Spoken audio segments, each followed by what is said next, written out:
जब आप लोग आईटीआई के बच्चों का एसआईडी पोर्टल पर ट्रेनिंग वेरिफिकेशन कर रहे होते हैं, तो आप लोगों ने कुछ एरर देखे होंगे, जैसे कि request failed with status code 401 या फिर request failed with status code 503 या फिर कभी-कभी आपने जब बच्चे के जो मोबाइल पे लिंक प्राप्त हुआ है, उस लिंक पे जब आपने क्लिक करा, तो कोई भी पेज ओपन नहीं हुआ। इसका मतलब क्या है?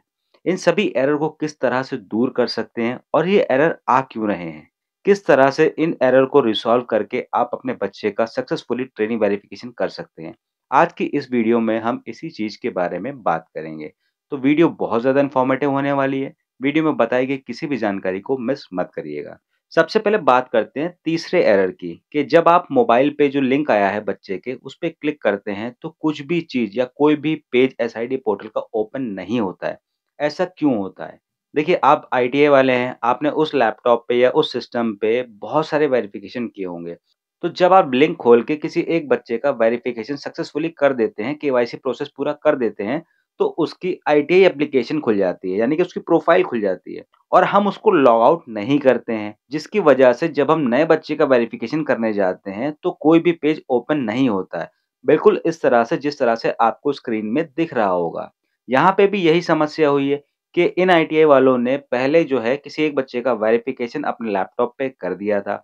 उसके बाद जब वो दूसरे बच्चे का वेरिफिकेशन सेम लैपटॉप पे दूसरे लिंक से उस बच्चे के करने चले, तो यहाँ पे लिंक ओपन नहीं हुआ।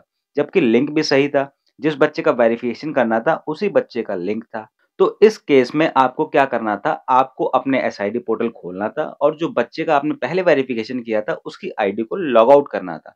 तो लॉग आउट करने के बाद जब आप फ्रेश लिंक पे क्लिक करेंगे, यानी कि उस बच्चे के लिंक पे क्लिक करेंगे जिस बच्चे का आपको वेरिफिकेशन करना है, जिसका वेरिफिकेशन अभी तक नहीं हुआ है। तो जब आप फिर से लिंक पे क्लिक करेंगे तो आपके सामने देखिए इस तरह की स्क्रीन आ जाएगी, जिसमें बच्चे का नंबर लिखा आ जाएगा। जब आप कंटिन्यू पे क्लिक करेंगे तो ओटीपी जाएगा। अगर बच्चे ने पहले से ही पासवर्ड सेट कर लिया है तो वहाँ पे आपको पासवर्ड डालना है। अब पासवर्ड डालने के बाद आपका जो है आगे प्रोसेस चला जाएगा, लेकिन अगर आपने मान लीजिए गलत पासवर्ड डाला है तो यहाँ पे फॉरगेट का ऑप्शन भी है। तो हम भी फॉरगेट वाले ऑप्शन पे बात नहीं करेंगे। हम क्या काम करेंगे, किसी सही बच्चे का पासवर्ड यहाँ पे डाल के आपको दिखाएंगे। जब सही पासवर्ड आप यहाँ पे एंट्री कर लेंगे, उसके बाद देखिए ओटीपी जाएगा मोबाइल पे और जब आप यहाँ पे ओटीपी डाल देंगे, मोबाइल पे जो ओटीपी प्राप्त होगा, उसके बाद देखिए आपके सामने जो है इस तरह की स्क्रीन आएगी। वहाँ पे देखिए आपको आधार कार्ड जो है डालना है। अब ये स्क्रीन इसलिए आ रही है कि इस बच्चे का आधार कार्ड की डिटेल पहले से ही जब एसआईडी पोर्टल पे डेटा स्टेट के द्वारा भेजा गया था, तो इस बच्चे का आधार कार्ड नंबर भी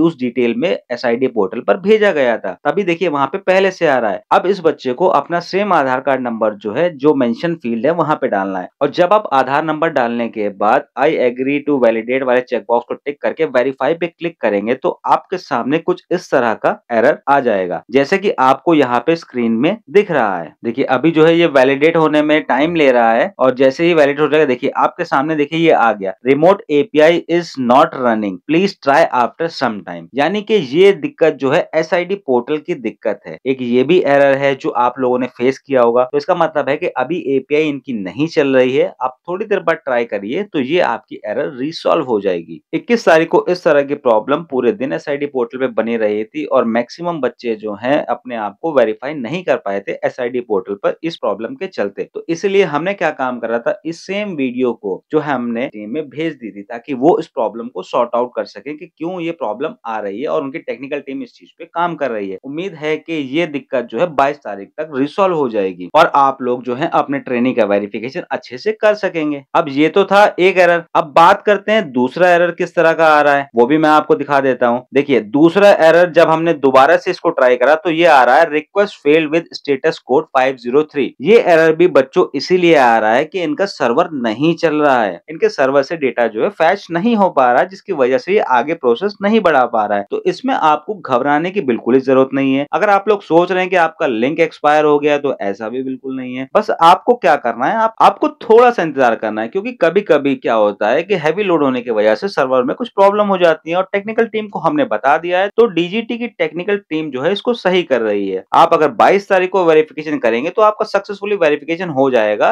हो सकता है कि 21 तारीख तक जो है वेरिफिकेशन में ये प्रॉब्लम रहे, क्योंकि हमने इसके बारे में डीजीटी को इन्फॉर्म कर चुके हैं। अब कुछ लोगों का जो है लिंक से लॉगिन करके वो लोग अपना आधार कार्ड डालने के बाद जो है आगे तक भी पहुँच जाते हैं। अब जब आप आधार कार्ड डालने के बाद आगे तक पहुँच जाते हैं तो कभी-कभी जो एरर आती है वो दूसरी एरर आती है, request failed with status code 401। इस एरर का क्या मतलब है? बच्चों, इस एरर का मतलब भी यही है कि सर्वर से जो है आपका डेटा रिट्रीव नहीं हो पा रहा है, इस समय एसआईडी पोर्टल नहीं चल रहा है। तो कृपया थोड़ा इंतज़ार कर लें। थोड़ा इंतज़ार, हो सकता है ये दिक्कत जो है 15 से 20 मिनट में सॉल्व हो जाए और हो सकता है ये दिक्कत पूरे दिन भी सॉल्व ना हो, क्योंकि हमें डीजीटी को ये दिक्कत बतानी पड़ती है। तो इसलिए हमने क्या काम करा है, एक वीडियो बना के डीजीटी को भेज दिया है कि सर ये समस्या आ रही है, इस समस्या को सॉल्व कराइए ताकि बच्चे जो हैं 29 तारीख से पहले अपना ट्रेनिंग वेरिफिकेशन कर सकें। तो आप लोगों को चिंता करने की बिल्कुल भी ज़रूरत नहीं है। अगर आपके पास जो ये 401 की एरर या 503 की एरर या 404 की एरर आ रही है, तो ये जल्द ही रिज़ॉल्व हो जाएगी। थोड़ा-सा इंतज़ार कर लीजिए और एक बार अपने इंटरनेट की कनेक्टिविटी भी चेक कर लीजिएगा बच्चों, कि आपके पास जो अच्छी क्वालिटी का इंटरनेट हो। तो होप बच्चों अब आप लोग को पता चल गया होगा request failed with status code 401 और request failed with status code 503 वाली जो एरर थी ये क्यों आ रही थी, और कभी-कभी बच्चे के जो मोबाइल पे लिंक प्राप्त हुआ है उस पे क्लिक करने से कुछ भी नहीं हो रहा था, तो ऐसा क्यों हो रहा था? तो अब आप लोग जान ही गए होंगे ये ऐसा क्यों हो रहा था। अब एक समस्या और हमारे सामने आई है। हमने सुनने में आया है कि काफ़ी सारे बच्चों पे जो है अभी तक मोबाइल और ईमेल पे लिंक नहीं गया है। तो कृपया करके ऐसे बच्चे अपने आईटीआई से बोलें कि आईटीआई जो है स्टेट से संपर्क स्थापित करे और पता करें कि कौन-सा नंबर और ईमेल आईडी जो है एसआईडी पोर्टल पर ट्रेनी के डेटा के साथ अपलोड करी गई थी। क्योंकि उसी नंबर पे और ईमेल आईडी पे जो है बच्चों लिंक जाएगा और किसी अन्य मोबाइल आईडी और ईमेल पे लिंक नहीं जाएगा। तो इसीलिए बच्चों आप लोग जल्द से जल्द जो है अपनी आईटीआई से संपर्क करिए अगर आपको ट्रेनिंग वेरिफिकेशन में कोई भी दिक्कत हो रही है, और अगर आईटीआई वालों को कोई दिक्कत हो रही है तो वो अपने नोडल के माध्यम से स्टेट से संपर्क कर सकते हैं या फिर अपने जेडीस के माध्यम से जो है स्टेट से संपर्क कर सकते हैं, ताकि आपकी जो समस्या है वो जल्द से जल्द रिसॉल्व हो सके और जल्द से जल्द उसको जो है डीजीटी को इन्फॉर्म भी कराया जा सके कि ये समस्या फील्ड में जो है आईटीआई वाले फेस कर रहे हैं। और ऐसी ही एसआईडी पोर्टल से रिलेटेड और ट्रेनिंग वेरिफिकेशन से रिलेटेड इन्फॉर्मेटिव वीडियोस को देखने के लिए आईटीआई के ज्ञानी को सब्सक्राइब करना मत भूलिएगा। और अगर आपको लगता है कि किसी बच्चे को या किसी आईटीआई को हमारे इन्फॉर्मेशन की जरूरत है और आप उनकी सहायता करना चाहते हैं, तो उन तक हमारी वीडियोस को शेयर जरूर करिएगा, ताकि वो बच्चा भी अगर इस तरह की एरर को फेस कर रहा है तो वो समझ जाए कि इस तरह की एरर का रीजन क्या है। तो बच्चों मिलते हैं किसी नेक्स्ट इन्फॉर्मेटिव वीडियो में जो आप लोगों के लिए और भी ज्यादा इन्फॉर्मेटिव होगी।